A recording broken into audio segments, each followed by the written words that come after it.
Luke, Will and myself chose to develop a taxonomy that aims to introduce the skill of hitting a golf ball to 6 to 8 year olds. To paint the picture, we have envisaged that we are teaching a small class in a rural Tasmanian school.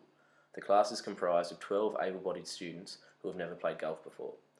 We chose to focus on teaching in a rural school because golf is a hard sport to teach if there are a large number of students in a class. Statistics also show that people who live in rural areas have limited access to sporting facilities. However, we have noted that most rural areas of Tasmania have a golf course relatively close by. We also chose to focus on golf because it is a sport that has a relatively low impact on one's body, and it can be played from a very young age and can continue to be played over the course of one's lifespan. Ollie, Luke and myself have chosen to develop an obstacle course that sways away from traditional coaching methods of golf. We've decided to do this to make the activities more fun for kids aged 6 to 8. There are 6 stages, each of which focus on different aspects of Gentile's taxonomy. The focus of these games is to incorporate motor skills such as hand-eye coordination, motor control, temporal and spatial awareness, and locomotion. Children can work in pairs for these activities, as we have added a points system to each stage to incorporate friendly competition and make it more fun for the kids.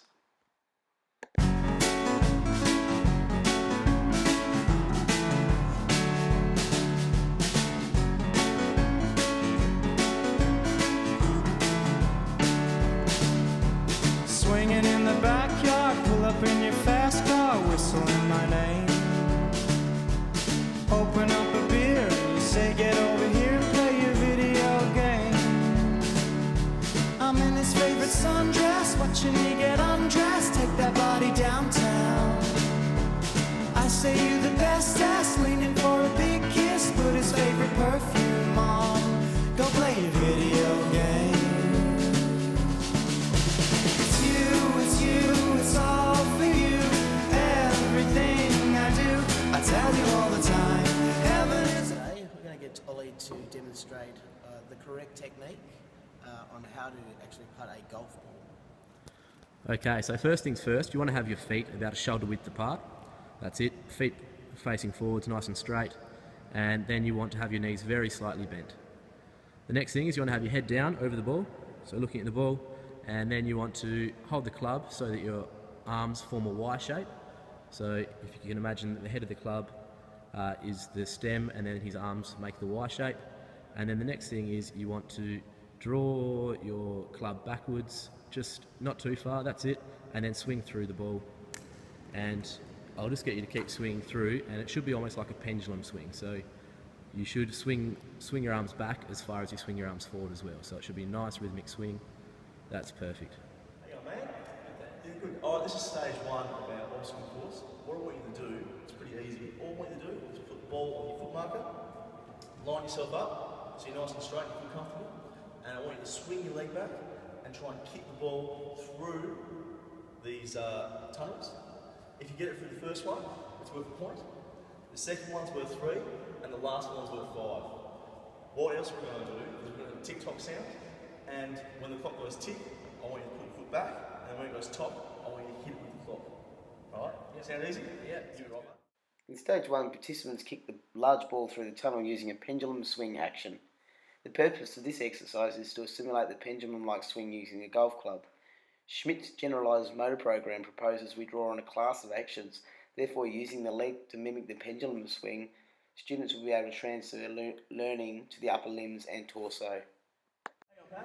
Okay, so for the second bit of this obstacle course, we're going to play dodge the trees. So the idea is to take this ball, use your stick, and try and dodge around 1, 2, 3, 4 of the trees, and then hit the wickets at the end. I'll show you. So first up, get the ball on my platform. First tree, get around it. I want us going on the outside. Second tree, over to the third tree here. Take as much time as you want.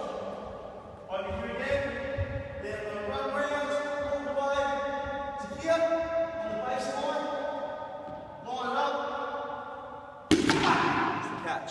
Each tree is worth 1 point.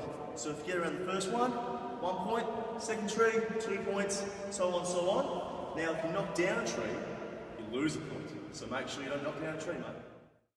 The second stage of our obstacle course primarily focused on the development of students' coordination and introduced students to hitting a ball at a target. We decided to use a large ball and also a plastic hockey stick that has a larger head than a regular sized golf putter. We chose to do this because our students' tactile dexterity and fine motor skills are not adequately developed to use an actual golf putter and smaller ball. This is due to a lack of development of the nervous and muscular systems, which inhibits these two systems from working in synergy. There are also a lot of carryover skills which can be utilised in both hockey and golf. Ollie, this is stage 3 of our obstacle course. It's very easy, I'll show you. All we have to do, run the ball, shoulder width apart. Pick up our ball, we're going to line it up, okay? Our aim is to get it into the bucket. So here we go. Throw it in. Alright, I miss, but I've got that in, it'll be 1 point. Okay? Move on to the next one. 2 feet flat again, shoulder width apart. Line it up. It's a bit harder this one. 2 points. Miss that one again. And then so on. 3 points. In the third stage of the obstacle course, the participants are asked to pick up and throw a ball into a bucket. The idea is to improve hand-eye coordination and neural motor control. As the participants attempt the skill, their aim is to keep a straight body position and their legs positioned in a way that mimics a golf putt. As the activity goes on, the students' sensory perception further improves as the buckets become smaller.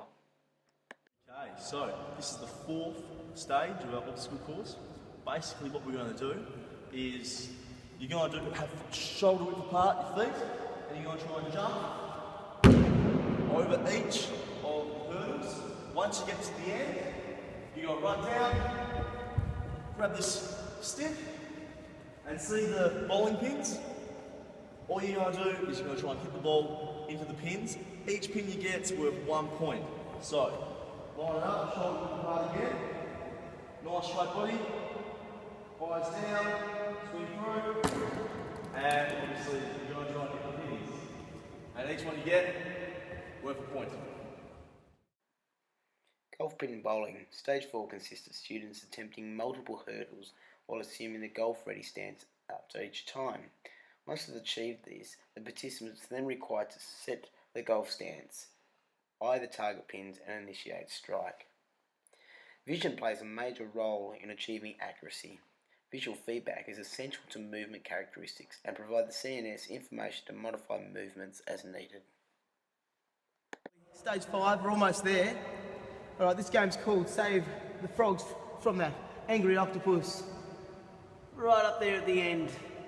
Alright, so what we want you to do here, starting the baseline, we run, we jump, feet shoulder width apart, we save one frog, put it on the lily pad, we jump to the next lily pad, save another frog, put it in between our feet, and so on.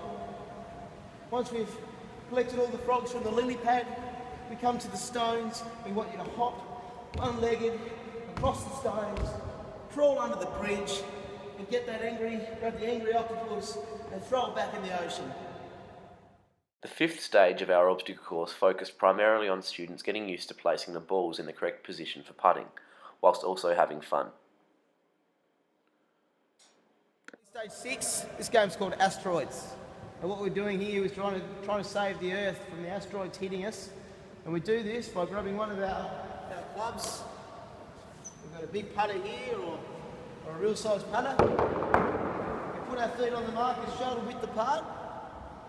And we choose where we want the asteroid to be hit to. The last one on the wall there is the sun. That'll burn the asteroids up. Or you can hit it to another planet, or Jupiter. Or you can hit it over there to Venus. It's a catch. You're going to get your partner to stand over in the corner on the X. And he'll be rolling the asteroids towards you. So as the asteroids come towards you, you'll be waiting till they get close enough, and you'll be going for one of your planets. The game Asteroids further developed the skills which we had been scaffolding in our 5 previous stations. We also increased the complexity of the skill by getting students to hit a rolling ball rather than a stationary ball. We thought it would be beneficial to allow students to pick whether they were to use an actual putter or continue to use the larger hockey sticks. This would allow students to experience what an actual putter feels like to use and hopefully result in a transfer of knowledge.